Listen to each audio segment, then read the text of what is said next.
Shuffle some fun into your Magic collection.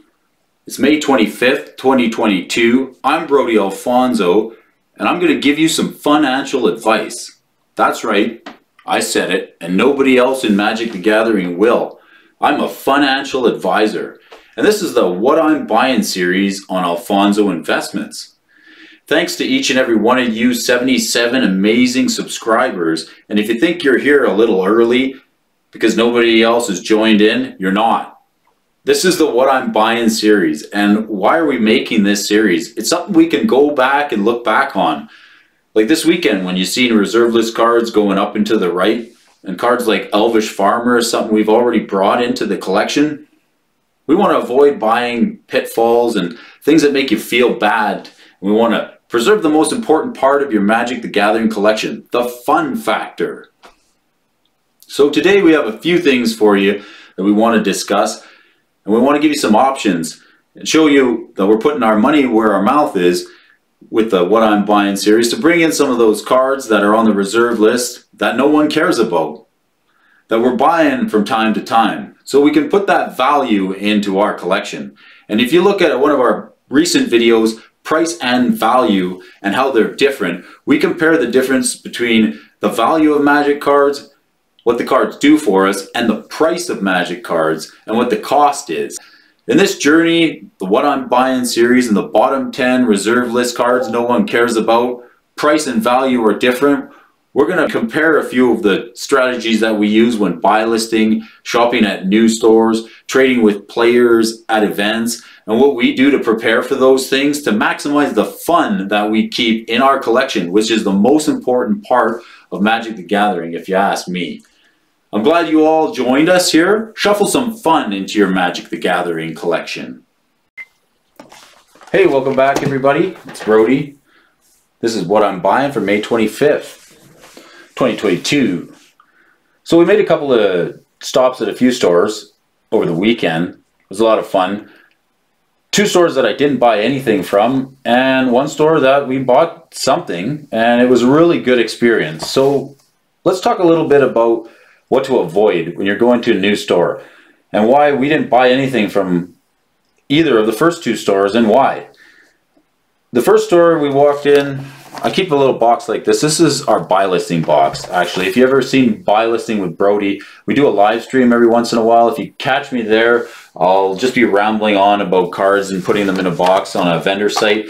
Why we're buy listing certain cards and what ones we're buy listing. This does a couple of things for us. It gives us a handy box that's pretty much pocket size. We can take it into any store or any event that we're going to. It's less bulky than a binder. It allows us to price the cards and know what those vendor sites are willing to pay for them and give us a kind of a price point for anything that's in the box and what the box itself is worth altogether. And it's kind of underwhelming for anybody who's a store owner. If you want to know what the most frustrating thing is for a store owner when a new player or a new customer walks in that's never shopped there before, when you say, hey, do you guys take Magic on trade? Right, they cringe, because you know what they're expecting is somebody to walk in with like a big long box, like a 5,000 count box of everything that they cleared out of the basement. And like they don't want to take the time to go through it. But when you bring out your buy list box, so Buy Listing with Brody, if you want to shuffle the fun into your collection, you can join me there every once in a while if you catch me live on the live stream. We'll keep our buy list box. It's handy. We haven't shipped it and we haven't sent it in yet. What we do is we'll take it to an event, and it gives us an advantage for trading because we already know what the cards are worth. We know we want to get rid of them, but there's no shipping, right? We're going to be like walking into a store. Usually that's the best bet because you're going to pay 10 or 15 bucks in shipping. And if you're trading with other players and they're happy to, trade cards out of your garbage box, then you know what they're worth, and you're probably going to be able to trade straight across, which is like a great thing and a good way to build a little bit more fun into the collection, because trading is a whole lot of fun. I like trading. So the garbage box is pretty much our buy list box and everything that we put in the buy list collection. So the first two stores that we went into, the one place had just graded cards and the other they had just, the first place had just graded cards and sealed packs, and it was obviously didn't have a case, a showcase where they were selling singles for players. They, at that point, that's something you want to avoid that, because you know you're just going to get cringe when you ask if they trade in Magic cards. They're not interested. So I did buy a pretty sweet playmat and some other games there, but it wasn't really a Magic gaming store. They sold Magic, but they don't deal in Magic per se. It's different. It's difficult for some stores to actually deal in Magic. So the second store we went to, where we didn't buy anything either, Magic the Gathering, well, I guess we bought a playmat, but we didn't buy any cards. The second store we went to, it was a great storefront, really trendy, and you walk in and they have a showcase from wall to wall of singles, and then all the Pokemon and every magazine and everything else is like stacked on the counter. So you can't even see the cards. You got to like get down on your hands and knees and try and peer through the showcase to see all the modern stuff that they have in there. And that's like inconvenient. And the person working behind the counter is completely disinterested, doesn't say hello or want to have any conversation with you. So you walk into the store like that, and you may look around and you just, so you ask, okay, do you guys deal Magic? Do you take trades? And they say, oh no, the guy who does trades is not in today. So they have like a guy, because that's the only way they can probably survive, is by having somebody who's probably the store owner or somebody who knows Magic the Gathering and the prices of cards and for trading in and buying. So has this ever happened to you? So we didn't buy anything there either.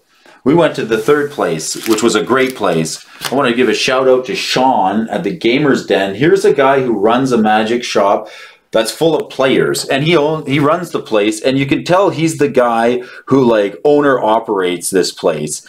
He's there and like he's having a sandwich, just chilling out with the people that are playing D&D or whatever games that are going on, and new customer walks in and he like owns it. He gets up, he's like, hey, how's it going? He puts down his sandwich, goes to the back, washes his hands, comes up to the front and is like, welcome to the Gamers Den. And you're like, hey, well, and he's got a showcase, right? So you want to get some goodies out of the showcase. And so this is what store owners want to avoid. When you say, do you guys take Magic on trade? And they like, oh, because they're expecting you to walk in with like a 5,000 count long box, right? And they're like, they're ready for that. Like somebody cleaned out their roommate's basement and like got rid of a whole bunch of Magic cards and it's just chaff. But when this kind of a thing is a little underwhelming. When you have a small box like this, it's not like you're going to be one of those guys with a binder going through, oh, that's not for trade, oh, that's not for trade. Everything that's in this box, we know we're willing to part with, and we know the price of it. So you just say, oh yeah, no, I just have these. You say, what do you got for trade? And you say, well, what do you got? So you show somebody a little box like this. It's like pretty easy for them to go through. It's a stack of cards, right? So, you can flip through them pretty, the person you're trading with or the store owner, make it really easy for them to want to deal with you. This is the best way that I've found to interact with people who run a smooth operation. So you go from a place that doesn't deal Magic because they probably don't know Magic and they've probably been turned upside down on cards, or they just don't want the players in the store for whatever reason that is.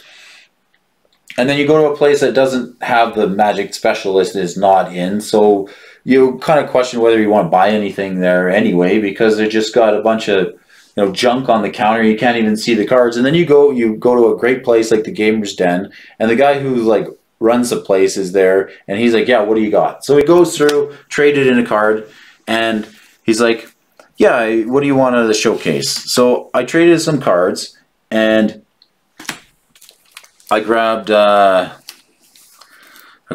I grabbed a copy of The Debt of Loyalty, and I did have to pay the difference, but he did pick something out of the buy list, Zakama, and we got ourselves a copy of Ironclaw Orcs from Alpha. So this was like, when you look in the showcase, this was like hidden under a few other cards. Like you could almost not see it, but I could tell it was an Alpha card. So that was pretty exciting to see that. And there was a few other alpha cards there too, right? So he had a good selection of old vintage Magic, modern Magic, standard Magic, and he even, I was looking for a modern card for a deck that I wanted to build, and he even went through a bunch of inventory to see if he could find it. Unfortunately, they must have gone earlier before he could take them out of inventory, but he did have this Alpha Ironclaw Orcs, which I was happy to get a hold of. It's got a couple dings in it, but still a very nice alpha card. And he had a couple other alpha cards in there, so that was pretty nice to pick up, considering we know how rare these cards are. If you leave a comment in the comment section below, you can check out Alpha Hoarder. If you guys like alpha cards and you want a little discussion on these cards, check out the Alpha Hoarder channel. I subscribe to the Alpha Hoarder channel because Mike does a really good job. He's shuffled a lot of fun into his Magic the Gathering collection, I can tell. He's got a real good eye for these alpha cards. And we'll leave a link in the description below for Mike the Alpha Hoarder. If I want to learn a little bit about alpha cards, I definitely go over to that channel and check them out. And then this card, the Debt of Loyalty. This was this was on Brody Alphonso's bottom 10 reserve list cards that no one cares about. We were able to trade into a copy of the Debt of Loyalty, which is pretty sweet, considering we saw it in the showcase, and this epic art. I could spot it because I saw the copy of the Weatherlight sticking out of the top. You know, when you see the Weatherlight just kind of peeking out like that in the showcase, just like that. You see the Weatherlight kind of just peeking out? You're like, that's Debt of Loyalty. That's how you know that's, you can see it. So we picked up a copy of the Debt of Loyalty. So that was really great. I like it. Real nice shape. Doesn't look like it's seen a whole lot of play. So we really like it when we can pick up something off the bottom 10 reserve list cards that no one cares about. And then this is the great thing. The Gamer's Den, Sean, he gives us one of these Zendikar Rising promo packs. So should we open that up for you folks for the channel? The Zendikar Rising promo pack. Let's see what's in there from Sean over at the Gamer's Den. We get something good here. We'll shuffle that fun right into the collection.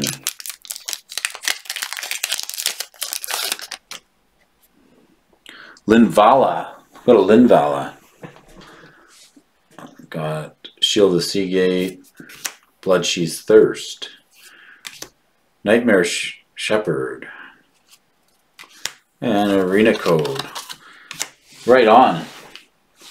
So just a couple cards for you folks. If you look at a card like Elvish Farmer that we were picking up a couple of months ago, we did a video on that for you folks. And just last weekend, we saw that card going up into the right. And that was a card we picked up when no one cared about it. So I want to thank each and every one of you for joining us. So instead of just bringing a friend to Magic the Gathering on Friday nights, bring a friend to Brody's. I want to give a special shout out to all the Freetreons for watching. And for those of you tuning in on the juice is in the house, and the house is in the juice. This is your host, Brody. Shuffle some fun into your Magic the Gathering collection. Well, thanks for everybody who watched all the way to the end of the video. We can't really have a mail opening video without Brody's tool. This is something that I left out, not on purpose. It came Brody mail, and completely wanted to get into this. If you haven't, I have never seen one of these before. This is a first. So let's have a little fun and explore together, shall we? Coming from, oh, pillows. All right, pillows. Interesting. Ultra Pro.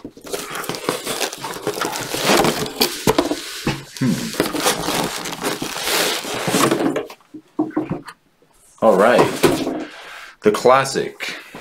I got two of these because I've never tried them before. I asked a few questions on other streams from other commenters to see if anybody's used these before, and thanks to anybody who got back to me. This is going to be a little bit interesting. I'm not really sure how this goes, but let's get them out. Acrylic Ultra Pro booster box display case. If you ever got a booster box, you want to put it in a case, you want to display it, want to protect it, this might be the way to do it. Magic the Gathering related. Well, these are screw down or these are snap downs? Brody doesn't want to read the directions. All right, so it looks like these just open up like this here. Ooh, some serious glare happening there for these. Comes with a wipey, really cool wipey, and let's just load this up with a booster box and see how it fits.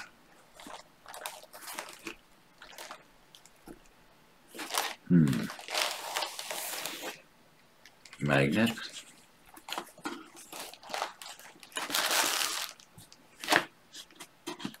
Interesting. Does not fit older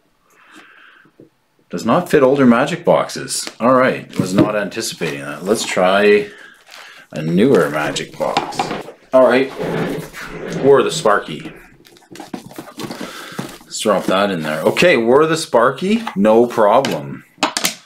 Fits in there. We can display War of the Sparky in said acrylic case. So for any of you watching, Ultra Pro booster box display case fits new Magic the Gathering boxes but does not fit the vintage boxes. Comment below if any of you guys have a little help for Brody here. Who makes a display box that fits these vintage boosters? I'm going to try this other one here.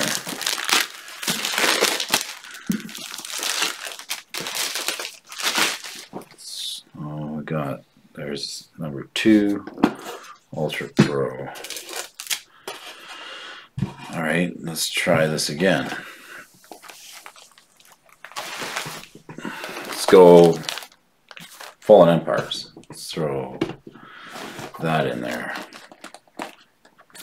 Nope, it's tight. It doesn't, like, I mean, you could even risk tearing the seal on it. It doesn't fit. It does not fit.